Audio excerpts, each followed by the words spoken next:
Another year, another October, and you all know what that means on Nightmind. As it happens, so do my friends at the Foundation, who I dare say have become fans of our annual SCP Vault series, at least when their superiors or anyone close to the O5 Council aren't around. In preparation for this October, some of the doctors have assisted me in exploring possibilities for sharing information that's been cleared by the Socialize, Communicate, and Publicize initiative, and after some additional consultation with certain divisions, I've been granted access to a truly remarkable treasure trove of Foundation items, on record. Here's the background. In the 90s, when the internet was just getting its sea legs, information leakers established a website called Secrets, Cryptids, and Paranormal to release documents smuggled from a compromised Foundation satellite office. Since the web crawler technology was still being developed back then, this site remained in operation long enough to gain a degree of attention, and has become a legend among those with knowledge of the Foundation prior to public outreach attempts. Among the crowd of early visitors to that website were members of a dangerous group of interest, Are We Cool Yet?, a collective of artists specializing in the field of anart, or anomalous artwork.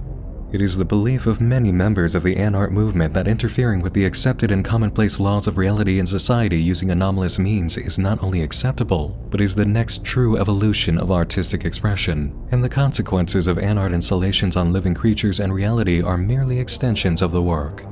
Often, the consequences themselves are the very purpose of the installations, producing artistic statements, no matter how detrimental or permanent they may be. In 2011, the SCP web crawler detected sensitive information matches on a site known as Creepy Stories Portal. At first glance, it appeared to be a cousin to creepypasta wikis and archives. The web crawler's hit on one article was originally considered a lucky coincidence, until further investigation revealed the story matched a legitimate Foundation entry a bit too closely. Scanning criteria for the web crawler was adjusted, and it was sent on a thorough examination of the site, which resulted in 13 more hits. Internet-related anomaly protocols dictated an immediate quarantine for Creepy Stories Portal, but as soon as action was attempted, the situation escalated. The site directly repelled attempts to contain it through standard means, revealing its own anomalous properties. Priority level shifted in the division dedicated to anomalous internet activity, and a preliminary task force was assembled to assess the severity of the threat. Meanwhile, a deeper scan by the web crawler and hands-on research by the Office Task Force revealed that many more articles on the site matched Foundation entries. Two theories were immediately put forward.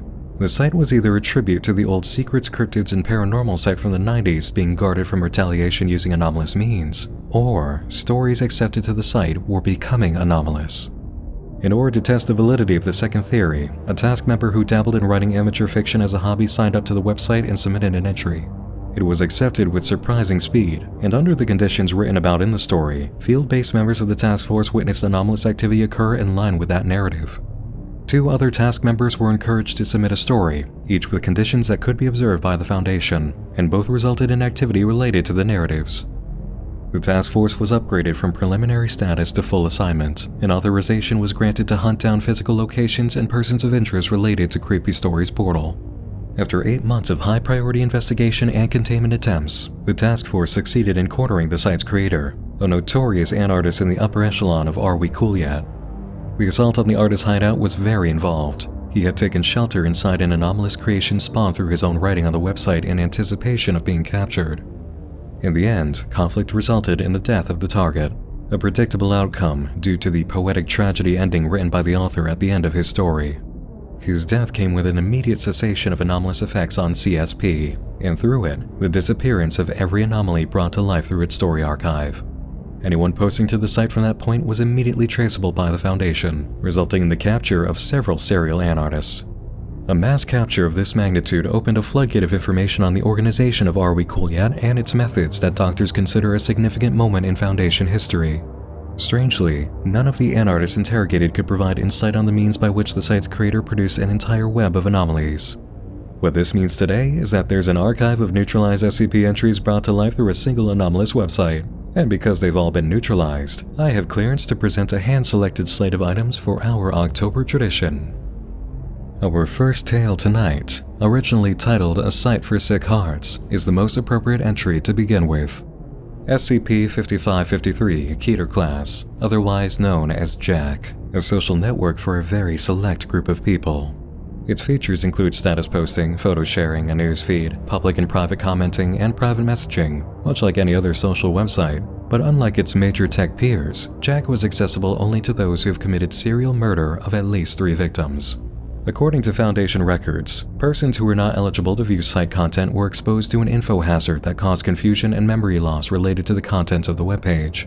In approximately 5% of these cases, causing nearly instantaneous quadriplegia, intense pain, and subject death within 10 minutes, after which the device connected to SCP-5553 disconnected and shut down. Premature shutdown of the device did not mitigate the lethal effect of the info hazard. Invitations to join the site are sent via email to users with internet access who meet the above condition and are designated PSM-0. Upon joining the site, PSM-0 users are allowed to utilize the site features. They can create a user profile under a pseudonym, or their real name if they so choose, and join discussion forums. These forums cover many topics related to homicide and other off-topic subject matter. Several of these forums cater to specific interests, including support groups for users who want to reform or repent for past actions, and advice boards dedicated to sharing tips, tricks, and strategies to perform murders without being caught. The most popular board, the Showcase, allows users to have their own individual page to act as a portfolio of past murders performed. The website claimed that it was launched in 1999 by an entity under the pseudonym Moriarty, and this was actually verified by researchers.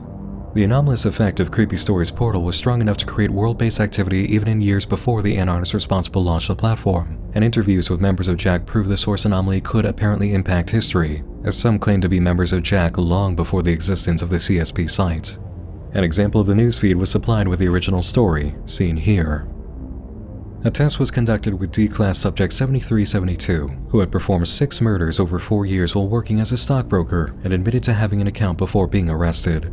Seated across from Foundation researcher Dr. Holt, 7372 was instructed to use a restricted access laptop to access Jack through his old account and read the items on his newsfeed. Canada never shared the status. It's been 10 years, guys. I haven't done it again, but I've wanted to. I still hurt. I want it to stop. Adam Kaepernick asked if he could livestream the kill he'd planned for that Friday to the site. Moriarty, the site owner, approved the request. Rutherford Hates, meanwhile, updated his showcase, to much applause from other members.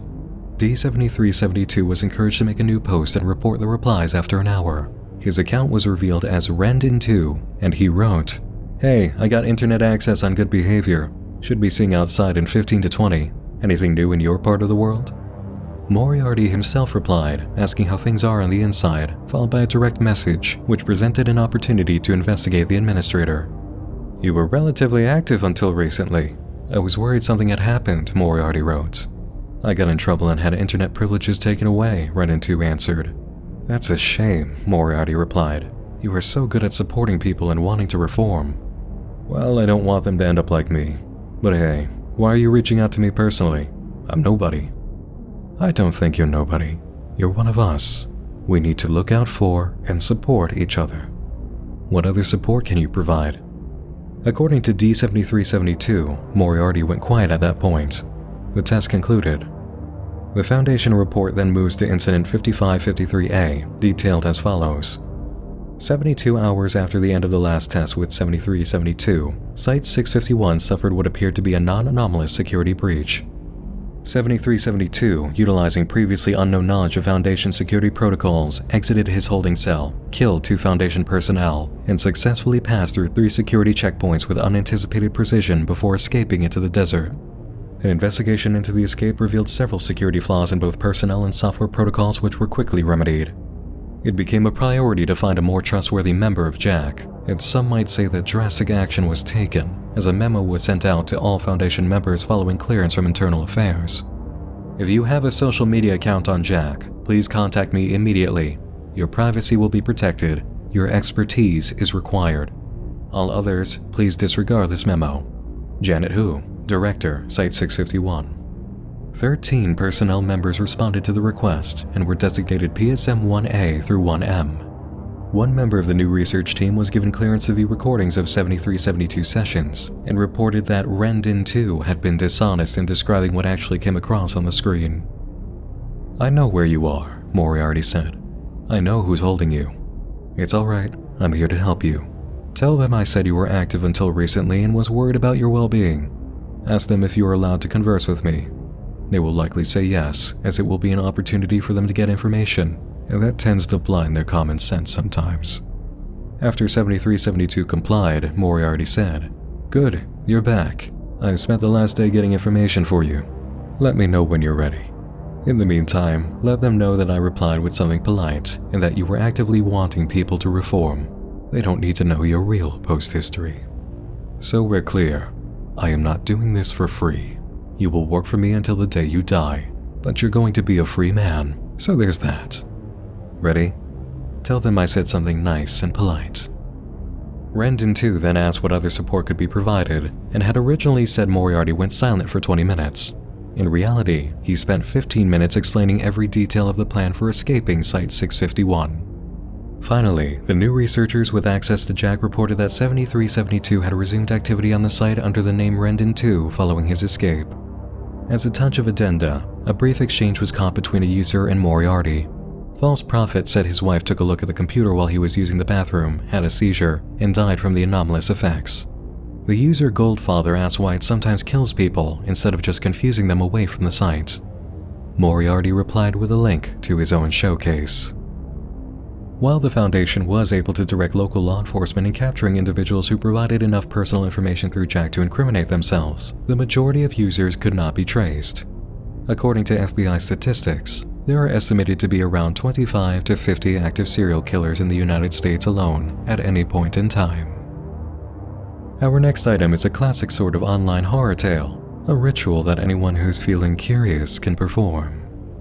SCP-4240, the Roundabout game, was a story in first-person perspective about a girl whose friends attempted a ritual, which involved a simple set of instructions. 1. Pick at least 4 doors in your house, at most 8. 2. Use chalk. Number each of the doors, making sure to write the numbers very clearly. This will be important later. Make sure you are able to pass through each door in order. 3. Once the clock hits midnight, start going roundabout. Once you hit the last door, go through the first one again. After 10 loops or so, you'll see what the fuss is about. Remember, don't leave the loop before you win. Don't go back through a door you've just gone through. Keep going until you reach the staircase, and then all will be well again. I'm talking to you now. While the story ends with the girl's description of a friend's narrow escape from the ritual's outcome, the entry in Foundation Archive gives us a full rundown of what's involved. Once an individual familiar with these rules undertakes the steps detailed, they will disappear from observation following 3 of the described loops.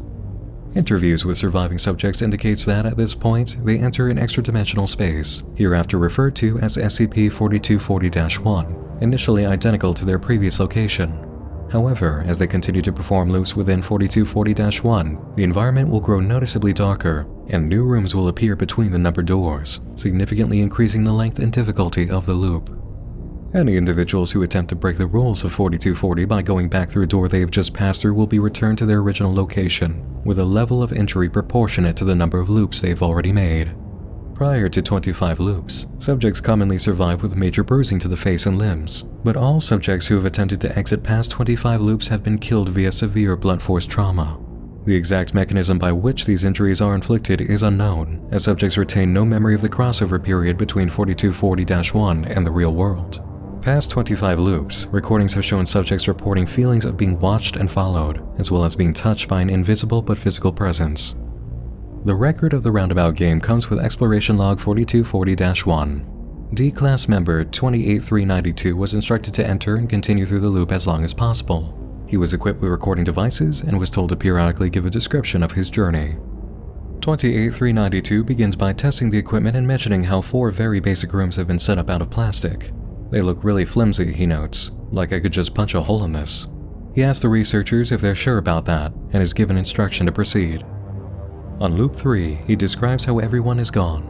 He was able to see them through the plastic, but now there's nothing, and the atmosphere feels weird, possibly the floor, but he can't say for sure. On loop 5, the outside gets a bit darker, but it's on loop 6 that he gains real concern. A new room has opened between numbers 3 and 4. Not plastic. Brick. There are bags within, with something rotting inside. He checks the contents and is relieved to find it's poultry. Loop 7, he says next. Yeah, the meat room's sticking around. It's still here. There's kind of A porch between 4 and 1 now, too. You said to note my experiences, so I should probably mention this. You said I could punch a hole in the wall before, and it was real flimsy? Well, I can't anymore. Won't even budge. So that's something, I guess. Loop 11. Starting to get tired. Is there a time limit on this, or... Probably should have asked before we started. Loop 16. Got a hallway right after the meat room now, so getting from 3 to 4 is kind of a trek. Plus, it's starting to get dark. I tried the flashlight, but that's getting dark too. It's like watching TV with the brightness down. Loop 20. Got a long walk from 3 to 4 now. Meat room, then hallway, then the meat room again. Tripped over my own feet more than once too. Only thing I can see really clearly are the numbers on the doors. So we've got that. Loop 25. There's something behind me. I just can't see it, but I know it's there. I mean, listen. The sound of rapid footsteps plays on the recording. The D-Class whispers, "Wait for it." And sure enough, we hear them again. See? That's not me. That's something following right behind me. He continues on through the meat room and remains silent for a few rounds. The next communication comes on loop 35. He's right behind me, pressing against me whenever I stop. Cold, but he's getting warmer. I don't know, man. I don't want to turn around. 42. He's on my back. He's got his arms around my neck. I need to hold my head funny or his elbow digs in.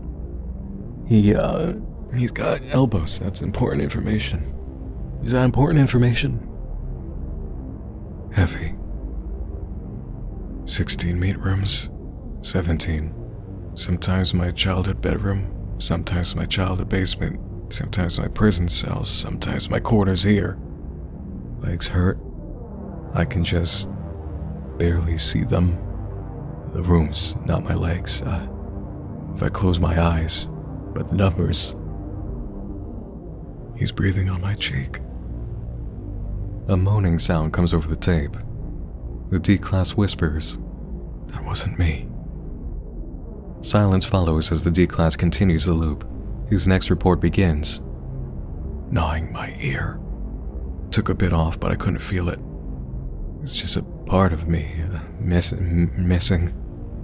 If I reach my arm behind me, I can feel his face, like in the movie about the Elephant Man.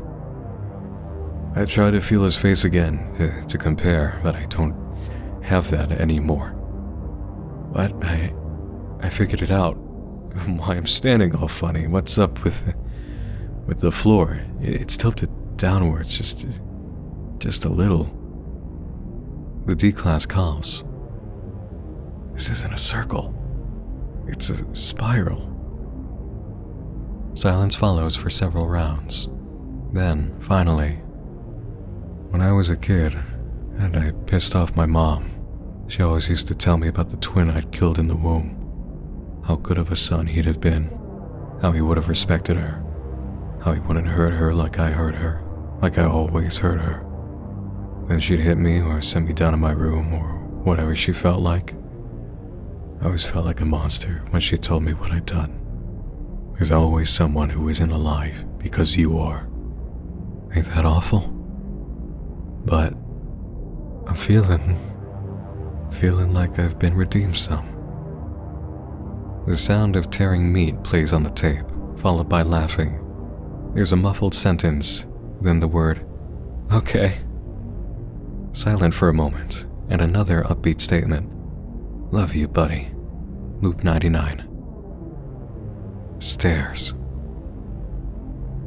25 hours and 53 minutes after he had first entered the extra-dimensional space, D-28392 reappeared at Site 36 and collapsed from exhaustion. Following a brief period allowed for recovery, 28392 was brought back in for an interview, conducted by Dr. Land. 28392 is noticeably distracted by the sight of his hands at the start. When questioned, he apologizes and says, "It's just, 25 hours in the pitch dark, you kind of forget what your hands look like." The D-Class reports feeling alright, and is attentive as Dr. Land asks about the presence mentioned halfway through the exploration. When asked to expand on the subject, 28392 replies, It was kind of this, sort of invisible thing with me hanging onto my back. Was that like a ghost or something? Dr. Land confessed they can't say for sure and asked what happened to it. 28392 laughs. Hell if I know. Just glad that thing's finally gone, you know? Dropped off once I reached the stairs. You say it dropped off, Dr. Land mentions. From that wording, do you think it's dead? 28392 smiles. Yeah, I think so.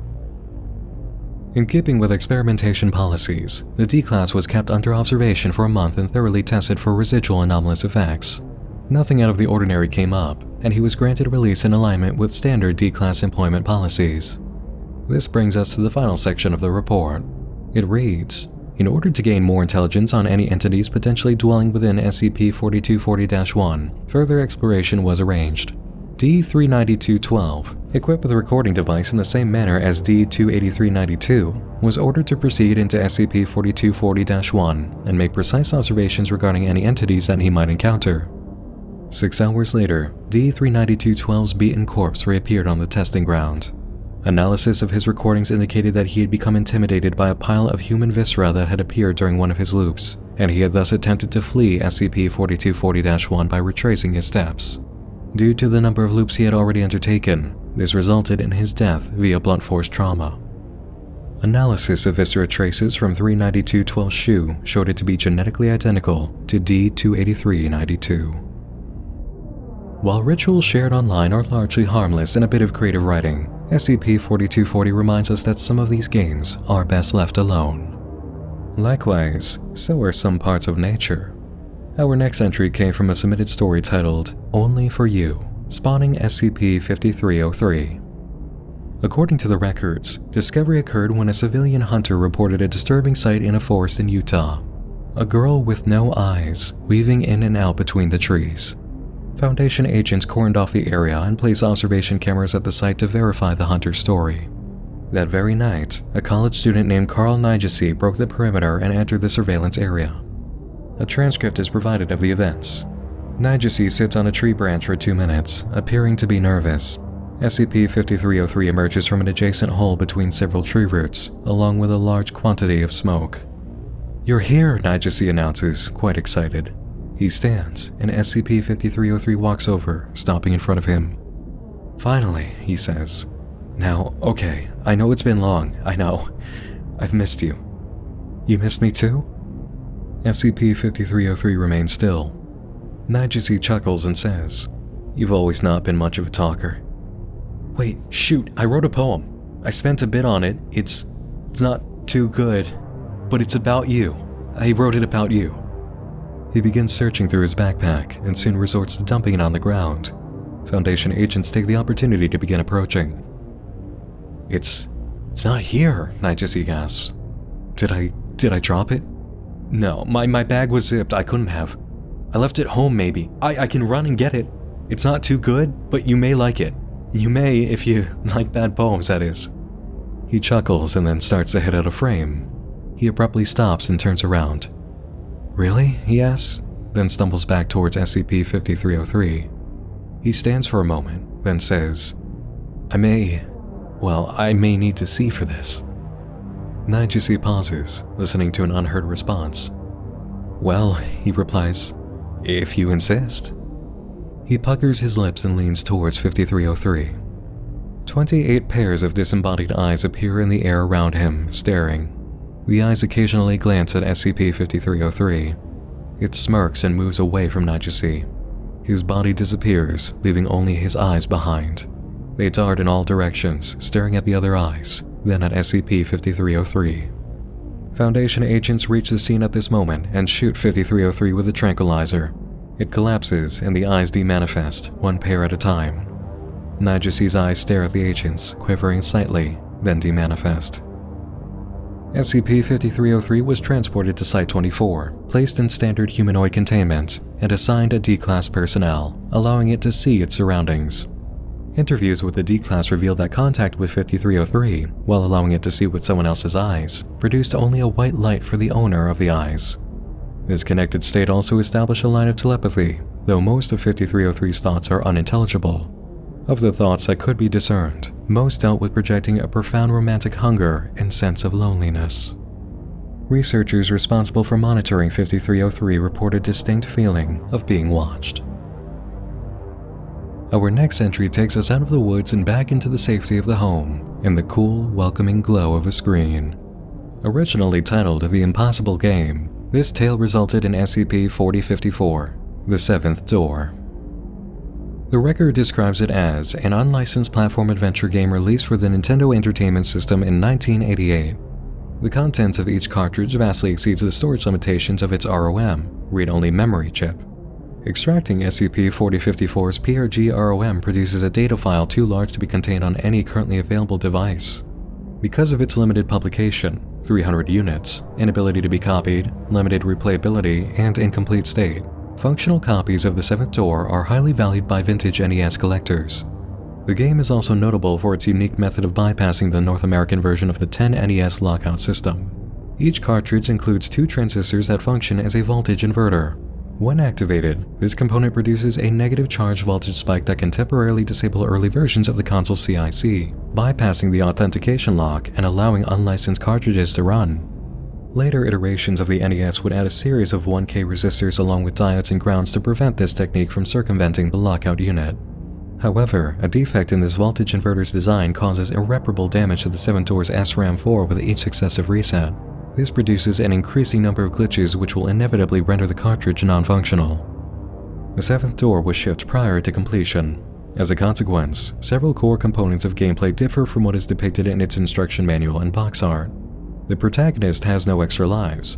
Upon dying, all progress is lost. The cartridge resets. All power-ups described in the manual are absent save one, the Hand of Glory, which prevents monsters and platforms from moving for 10 seconds. In European folklore, a Hand of Glory is the left hand of a man who has been hanged for murder. When used as a candle, those who perceive its light cannot approach its holder. All monsters are absent. Falling into a pit does not kill the protagonist. The protagonist will instead continue to fall off-screen as the game over sound loops. Memory overflow errors periodically cause sprites to load incorrectly. The prisoners use the protagonist's sprite rather than their own. After unlocking a door, prisoners provide no clue regarding the location of other keys. The text boxes are empty. The protagonist dies at apparently random intervals, typically after a period of remaining still. This occurs regardless of whether or not the game is paused. To date, researchers have uncovered several hundred levels beyond the 7th, described in the manual as the final level and the location of the 7th key. These stages consist of vast networks of crypts, prisons, abandoned factories, and empty underground cities. The precise number of additional levels beyond the 7th has not yet been determined, but vastly exceeds the storage capacity of the cartridge's ROM chip. The 7th level does not contain the 7th key. A video stream was captured in 2004, conducted by Charles Rogers under the username Inky49, in which he attempted to beat the 7th door by using a game genie to manipulate the values in the code. The record reports that partway through his run, the video stopped. Investigation revealed that Rogers had disappeared, leaving only the fingernails of his left hand inside the NES console. Further investigation revealed that SCP-4054 was linked to 25 disappearances. Would you like to hear about a slightly more accessible game now? Maybe something a bit more modern? Enter the tale I Spy Sorrow, a first-person anonymous narrative of a mobile game by someone who usually ignored them. This story resulted in SCP-1590, the Book of Tamlin. Attempts to view SCP-1590's coding reveals only the numbers 1 through 66,666 in numerical order. The application itself posits to be a game wherein the user has to find certain objects in a cluttered image. The game always begins with a dedication screen containing the message, "To Joey, who taught me how to be cool," and name of last person to play the game, who almost made it out. The content then shifts to an animated scene. The silhouette of a humanoid stands on the deck of what appears to be an oil tanker. The screen turns bright white, then returns to the previous scene. A yellow wall, larger than the ship, has been added to the scene. The wall's appearance causes a wave to wash over the ship, and the wave carries the humanoid overboard. The screen fills with bubbles, and the words "The Book of Tamlin" and "Start Game" appear overlaid on the bubbles. When a user picks Start Game, the title screen fades away to an image of a cluttered room. The user is presented with a series of tasks, directing them to find objects hidden in the room image. The images and objects are different for every run-through of the game. The user is also given a time limit, which ranges anywhere between 1 and 12 minutes. Once the user completes a task, they are given a set of doors to choose from to move further on in the game.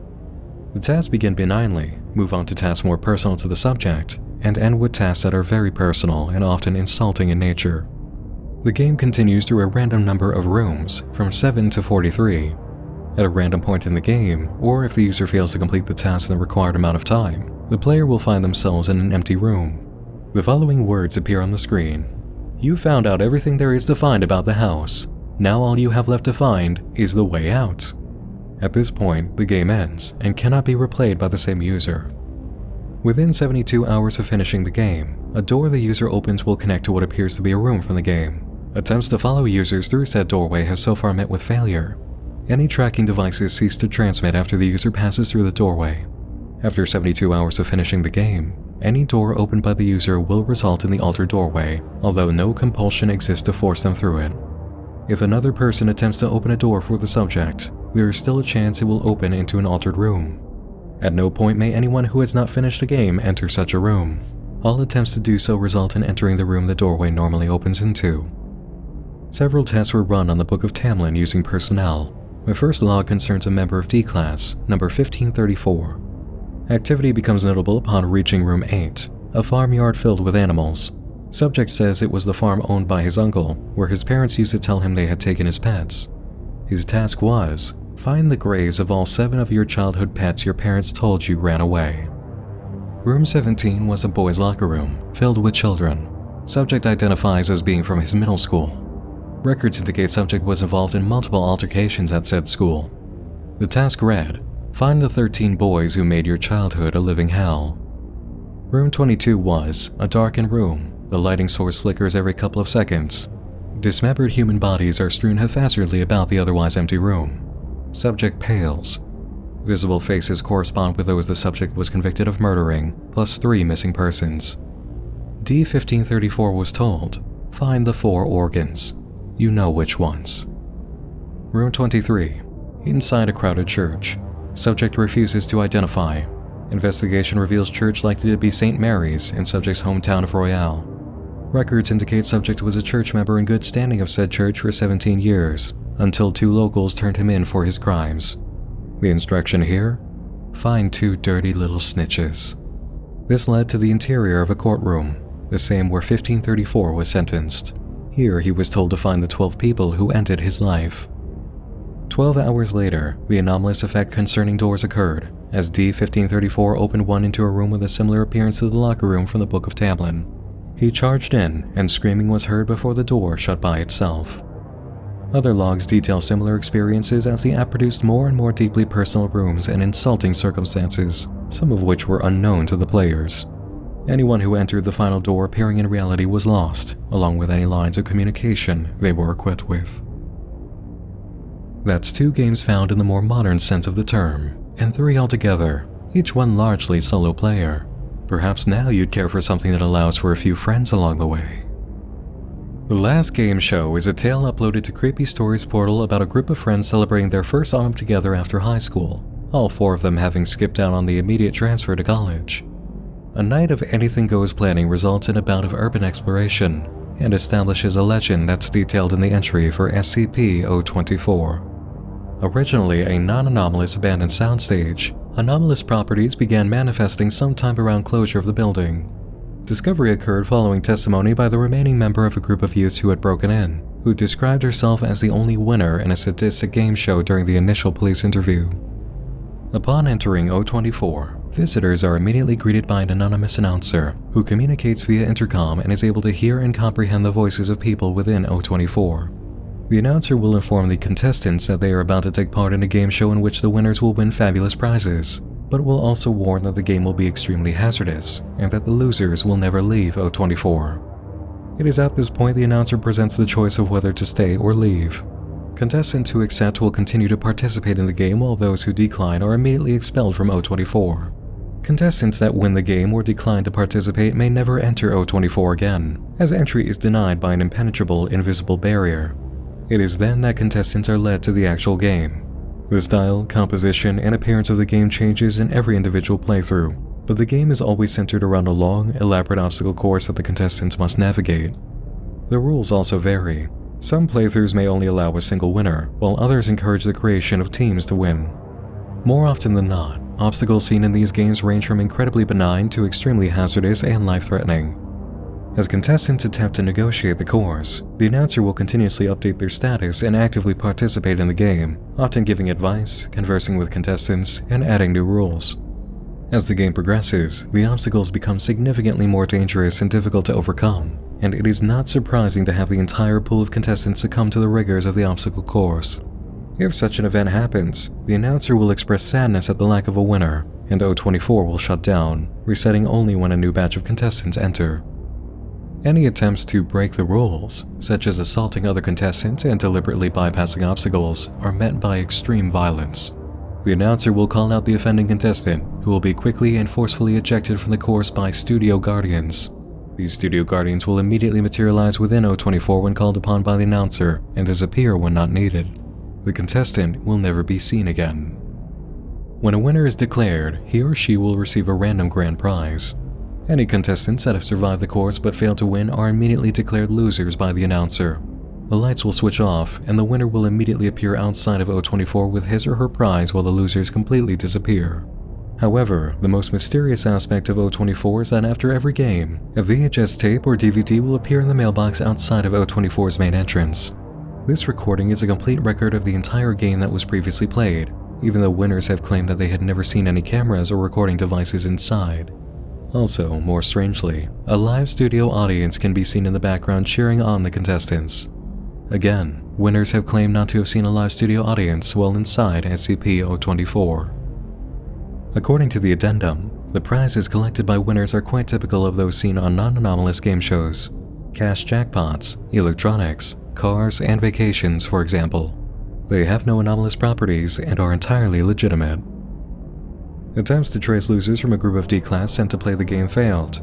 It's unknown whether their signal beacons were destroyed or the losers were transported to a location that couldn't be traced. The announcer inside O24 is sentient and aware of events outside the compound. A doctor who entered was allowed to hold a conversation with the entity, the contents of which suggest that O24 gains intelligence through television signals. Cutting power lines and communications to the building had no effect on O24's ability to operate. The studio guardians appear in outfits that match the theme of the obstacle course, whatever it may be, and all wear face-obscuring masks or headgear. Winners who have caught a sight of the guardians are only able to describe them as huge shadowy figures that engulf offenders attempting to break rules. Our next tale takes us back outside and into a more natural form of obstacle course. A story called The Black Veil is the source of SCP-5152, a spectral entity inhabiting a northern heavily forested region of Yukon, Canada, designated as SCP-5152-1. According to the record, the anomaly takes the form of a semi-corporeal humanoid wearing a black veil that obscures its face and body.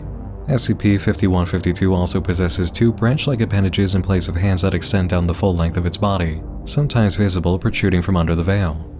5152 is generally only visible from the perspective of one individual at a time, although it occasionally makes itself known to small groups.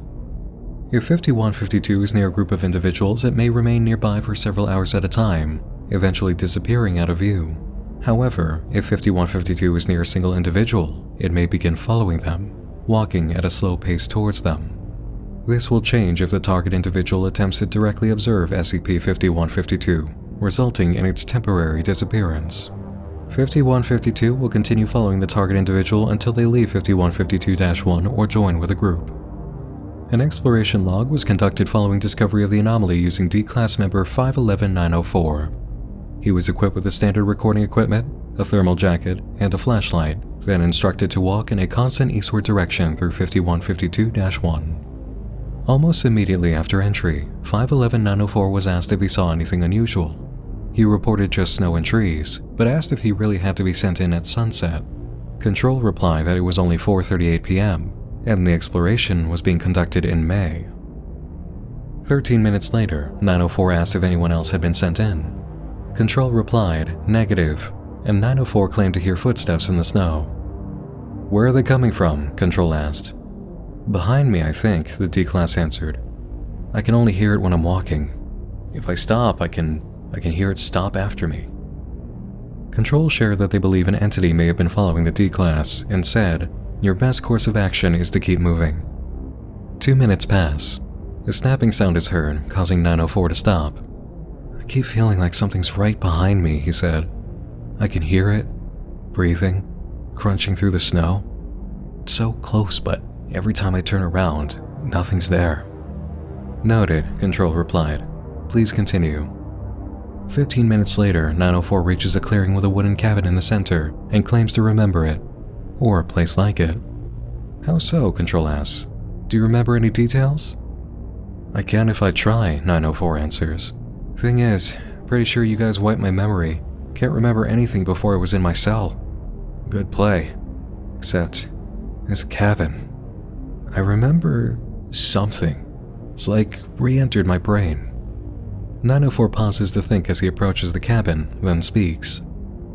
I remember walking to school through a forest like this. My family lived in this little village miles away from town, and in the winter it got too snowy for us to drive there, so I went alone. I walked for hours and I arrived like halfway through classes, but I still wanted to go every day. I was, a weird kid. And do you think it may have been here you walked through, Control asks? It certainly reminds me of the place. Where is this? You are located in northern Yukon, Canada. You know, it could be the same place, the D-Class said. That's funny. 904 reaches the cabin and is given permission to enter. Control reports that the camera seems to be malfunctioning and requires a description of the interior. It's empty, 904 reports. Just a bunch of planks on the floor. Good condition, though. This place must have belonged to somebody. That's funny. When asked if there are other rooms, 904 responds that it's a little dark, and then seems to get caught on something, remaining silent for 20 seconds. Then he resumes. There's one other room, very small. There's, a bed in here. It's a little weird. Looks kinda like the one I used to have as a... There's nothing else in the room, Control asks? Nothing that I can see, 904 says. Noted. Leave the cabin. D511-904 turns around to leave the room, but is intercepted by SCP-5152 standing in front of the door. Its claws are raised above its head. 904 exclaims, demanding it to get away from him. 5152 approaches, but is unsuccessful as 904 kicks through a nearby window and escapes into the woods. 1.3 hours of footage follow, described as inconsequential. When 904 speaks, he claims the place seems to go on forever. Have you heard any footsteps since you escaped the creature? Control asks. No, 904 answers. That thing scared the living daylights out of me. It's weird though. I was telling you about the walk to school earlier. More's coming back to me now. Something about that creature. It's funny. 904 sighs. A moment of silence follows, then he resumes. After school, me and my friends would walk back home together. I would always be the last one left, of course. But sometimes when we were there, we heard these weird noises. Far off in the deeper forest, we'd see stuff move too. We thought they were elk. Deer? Now I'm not so sure. Maybe if this is the place, maybe it wants me back. Your entity. Maybe that's what I saw. Isn't that funny? Acknowledged, Control says. Yeah, 904 says back. 14 minutes later, 904 begins running, breathing heavily. He reports that he saw it again, passing through a gap in the trees. It's absolutely following me, he says. Do you hear anything abnormal? Control asks. 904 stops running and says, it's just silence. I can barely hear the wind. SCP-5152 suddenly emerges near 511-904 and begins walking towards him at an increased pace, emitting a low-pitched groaning sound. 904 screams, falling to the ground. SCP-5152 is approaching him slowly with its claws outstretched. The sound of a bell ringing in the distance is heard. The D-Class cries out, "Leave me alone! Get away from me, you thing! What are you? Why did you follow me as a boy? What do you want from me?" His headcam falls to the ground. SCP-5152 begins extending its claws and covers D-511904 under its veil before demanifesting. D-511904 is taken along with it. Footsteps can be heard in the snow, moving away until they are no longer picked up by the microphone. Only present on the headset, command is heard saying, "Noted, please continue." There, the record ends. Encounters with mysterious beings are some of my favorites. But then again, I'm rather biased to it, aren't I? Still, I have a feeling you may enjoy another selection in this vein. Someone You Know was the title of the story that spawned SCP-1026, which, upon capture, was placed inside a reinforced cell. Observation was established to be only remote, performed through security cameras with a broadcast delay of no less than 13.6 seconds. According to the record, SCP-1026 is an entity that produces a powerful mental effect on any human observer who views it directly. This effect causes observers to become completely convinced that SCP-1026 is someone who they know and trust, typically a family member or close friend. There is currently no known way to convince the observer otherwise. This effect will continue for approximately 1 hour after they are removed from SCP-1026's presence. This effect is present even when viewed indirectly, such as through camera feeds, although this effect can be mitigated by the presence of a long enough broadcast delay. Testing has revealed that a minimum of 13.6 seconds is required to neutralize 1026's effect. When viewed in such a manner, or through other media such as photographs, SCP-1026 appears as a blurry, roughly humanoid entity. It appears to flicker, rapidly changing height, shape, and color. 1026 seems to be capable of speech. However, this speech sounds extremely garbled and distorted to those not under its anomalous effects. Those who are under its effects perceive it as perfectly normal human speech appropriate for the given situation. SCP-1026 has also displayed reasoning and problem-solving abilities on par with those of a human. Following capture, testing was approved for direct encounters with SCP-1026 using D-Class personnel. 5582 was told to enter the testing area and perform a series of experiments to gather information on 1026's physiology. He was equipped with a camera and sent into the containment chamber. Immediately, 5582 reported seeing his mother and was infuriated at her capture. Garbled speech was recorded from the entity, and D-5582 swore he would get them out. He demanded his mother's release, and when the observing doctor assured the D-Class it was not his mother, the statement fell on deaf ears.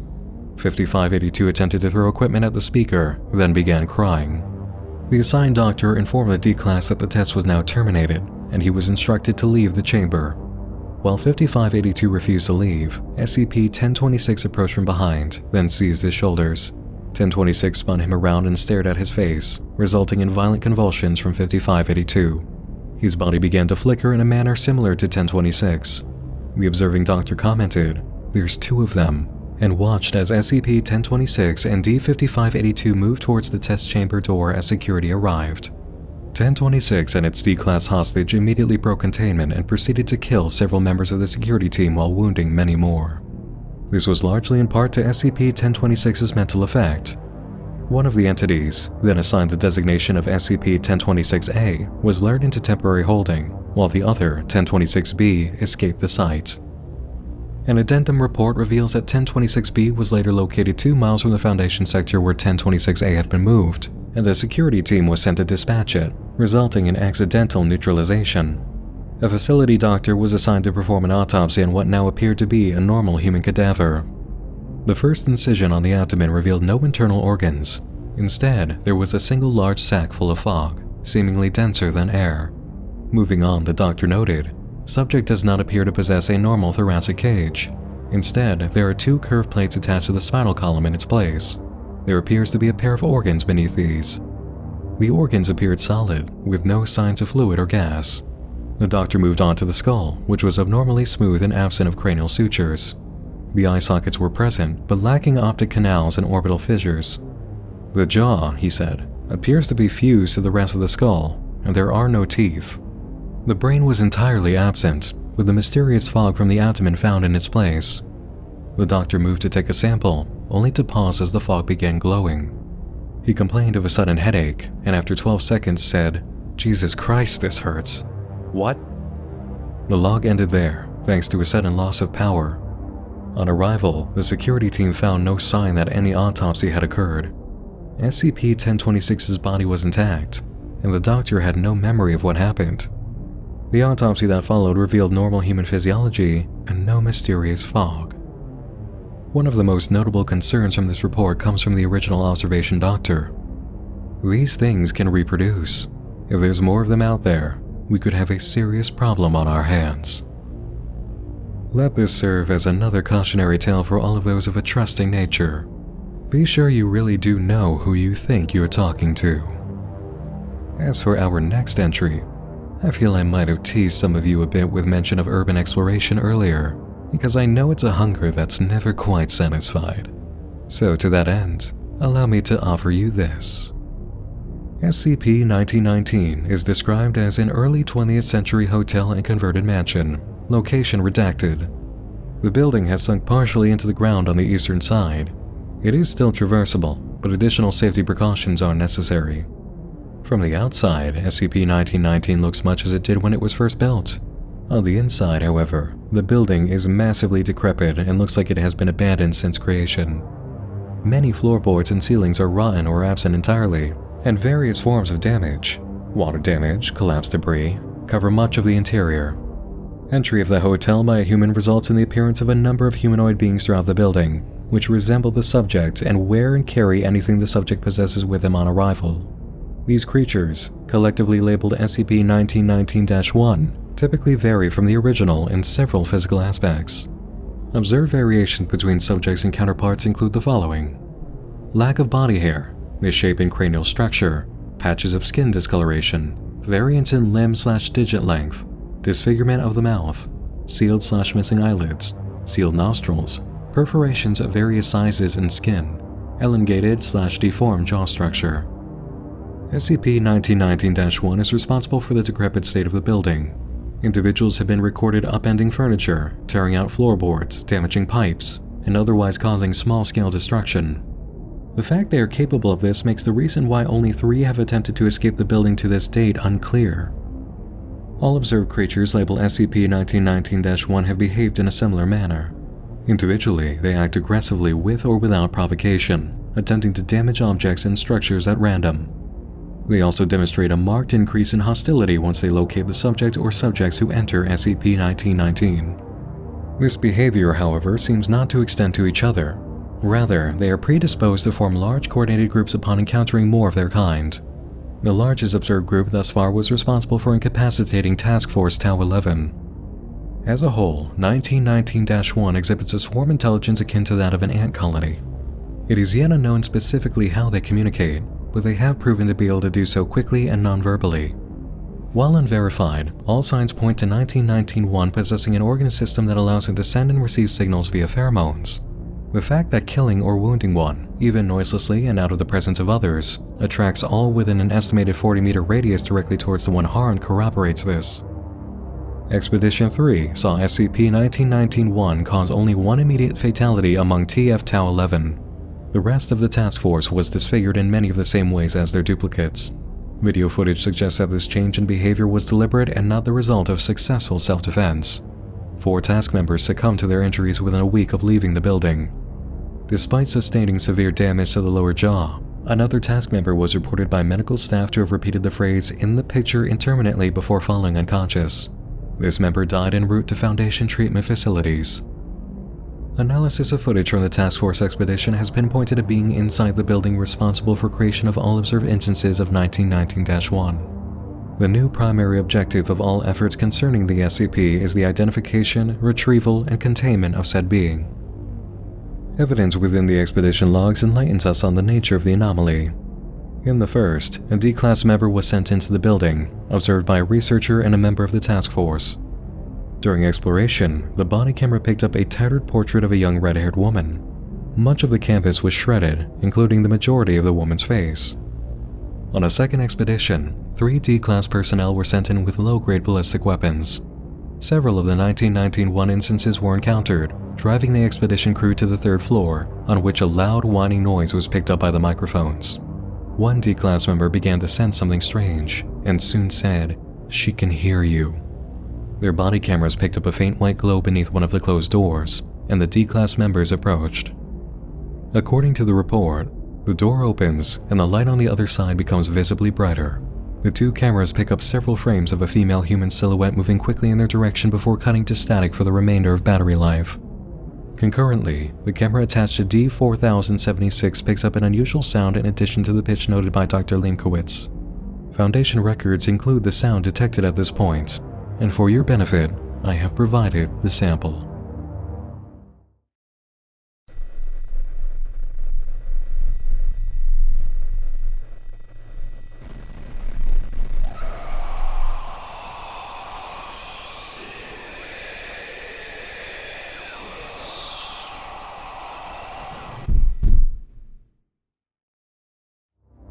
Now, for our final entry tonight, the most mysterious of the selections, an anomaly conjured by a story titled, It Looks Back. The report on SCP-3117 describes it as a recurring dream triggered via exposure to certain components. These components take the form of specific ideas, concepts, phrases, and images. While exposure to all components are required to trigger occurrences of SCP-3117, these components can be spread across multiple forms of media, including film, audio, print, and still images. Consequently, no one source is known to contain all components responsible for triggering 3117. Although subjects' experiences with 3117 vary, the following symptoms have been noted among those who have or will experience SCP-3117. An aversion to discussing or describing 3117, suspicion that they are receiving warnings regarding 3117, a growing sense of urgency, inevitability, and/or dread, and the belief that they are being watched. In approximately 1 out of 7 cases, subjects who experience 3117 will go missing shortly after the dream's first occurrence. Investigations into the phenomenon are ongoing. Discovery occurred when a member of the Global Occult Coalition contacted the Foundation to initiate a transfer of 378 items, several hundred documents, digital files, photographs, and 1 Betamax tape. Documents from the Global Occult Coalition's initial investigation are provided in the report, the first being an interview transcript from 2001. A subject, codenamed Gamma, is being interviewed by agents Ladybug and Voodoo. Ladybug asks Gamma to tell them about a dream they had, which prompted the interview. "I'm in a woods or a park, something like that," Gamma begins. "I'm walking down a path. Concrete, I think. A hiking path. There's something written on the ground. I keep going." Gamma is asked what's written on the ground, and they reply, "I don't know. Something like, she comes at night." "I walk along this path. It starts to curve to the right. I keep walking and it keeps curving harder and harder to the right until I realize I'm going in. It's not a circle, more like a spiral. I'm spiraling towards something. The path is starting to slope down. It's like I'm on autopilot. I can't stop." "What happens then?" Voodoo asks. "I reach the end of the path," Gamma answers. "There's stairs. They lead down, spiraling down into the ground. I look down and I can't see the bottom. It's too far. I go down the stairs. Something's watching, and I don't know. Something's watching me. Something's waiting for me at the bottom, but I can't stop. I start going faster and faster, and then I reach the bottom. There's a pit. There's light coming from the pit. I look down." "And?" Voodoo asks. "You can tell us," Ladybug urges. "It's all right." Gamma continues. Something looks back up. That's when I wake up. I wake up screaming." "It?" Voodoo repeats. "I don't know," Gamma says. "Can we stop? I don't like talking about this. We shouldn't be talking about this." The trio agree to take a break, and the interview concludes. The next document, from 2005, is a transcript with images from the Betamax tape. It's been labeled Home Movie 3/8/1983. The video begins with a title screen that lasts for 12 seconds. This is where she appears in the dark of night. The camera is focused on a path extending into the forest which curves to the right. Graffiti is visible at the bottom of the frame. It reads, "This is where she appears in the dark of night." The camera begins to move forward, following the path for 3 minutes. The next 5 minutes are obscured by static. The static clears. The camera is focused on a stone staircase that spirals into the earth. 35 seconds pass as it focuses on the view below. The bottom cannot be seen. The camera slowly descends the staircase. The camera stops descending and turns up to face the entrance. Approximately 20 seconds are spent focused on the entrance. Abruptly, the camera turns back to the stairs and proceeds to rapidly descend. Heavy breathing is now audible. The camera's erratic movements indicate running. A brief shot of the stairway is visible. The bottom still cannot be seen. Heavy breathing continues. In addition, there is now a muffled rumbling sound. The next 10 minutes are obscured by static. The static clears. The camera is now moving significantly slower, maintaining a steady pace. A loud rhythmic sound reminiscent of large machines grinding is heard. The camera pauses to briefly look down the staircase. The bottom still cannot be seen. The next 30 minutes are obscured by static. When the static clears, the camera is focused on the edge of a stone railing. Beyond it, there is a pit with a bright, glowing light coming from below. The rhythmic sound of metallic grinding continues. The camera approaches the edge of the railing with caution, slowly angling down. The metallic grinding grows louder. The remaining 7 minutes are obscured by static. According to the report, as part of the agreement between the Foundation and the GOC, the Foundation was permitted to interview a former GOC operative, Jennifer Selwick, who had been part of the assessment team assigned to investigate SCP-3117. Dr. Jenner was the interviewer and began by asking what Operative Selwick could share about SCP-3117. She said, "You've got all our files on it. What do you want me to tell you?" "The files don't paint the whole picture," Dr. Jenner answers. "Several of them are incomplete and show signs of damage." "That's probably on account of my team destroying as much of it as we could," Selwick comments. "May I ask why?" "No," Selwick replies. Dr. Jenner asks if they were cognitohazardous, and Selwick says they weren't dangerous themselves. Not directly. When asked to elaborate on this, Selwick states, 3117, it isn't whatever you think it is. There's a reason the GOC stopped looking into it and threw everything I didn't destroy over to you guys. We've been investigating this thing for maybe 10, 20 years, and it's eaten its way through a lot of people. Some of our best, some of our brightest, yeah. We originally thought it was some sort of entity, maybe a type green or type blue, but no. No, it's nothing like that. It's not even a monster, I don't think. It's just a trap. A monster-shaped hole.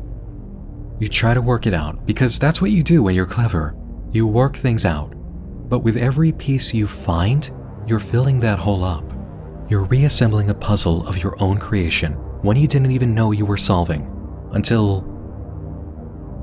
The silence goes on long enough for Dr. Jenner to speak up. Until what? Until the hole isn't a hole anymore, Selwick answers. Until it's staring back up at you. We think we tell each other scary stories for fun, but maybe there's another reason. I think some of these stories, when we tell them, they're not meant to be thrilling. They're meant to be warnings. A warning to stop, to not open that door, to not go down the stairs, to stop watching the movie or listening to that story or reading that article. But you don't realize it. Not until it's too late. Not until... The silence, again, goes on for too long. Jennifer? Dr. Jenner asks. No response. What's wrong? Dr. Jenner urges. It's too late, Selwick says. What's too late? She's found you. I'm sorry. She's found you. Dr. Jenner searches for a response in the confusion. What? Don't think about it, Selwick demands. Don't talk about it. Don't try to figure it out. When the dreams start to come, ignore them. Don't tell anyone. And whatever you do, don't look down. Don't look into the pit. She's found you, and if you keep trying to look, if you keep trying to solve this, she's going to... Stop, please. I don't understand what you're... I'm not talking to you, Selwick shouts.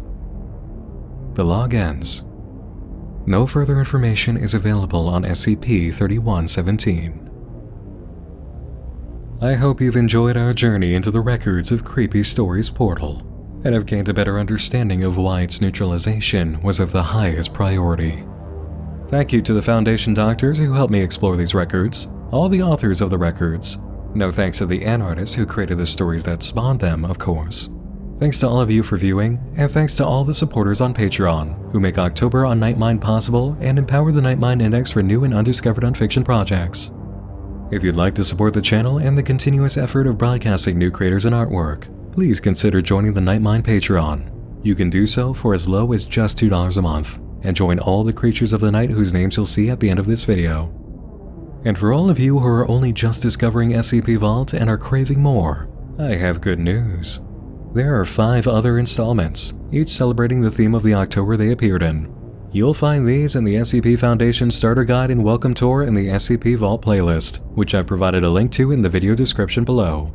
Feel free to enjoy these episodes and previous October specials, as well as a full collection playlist.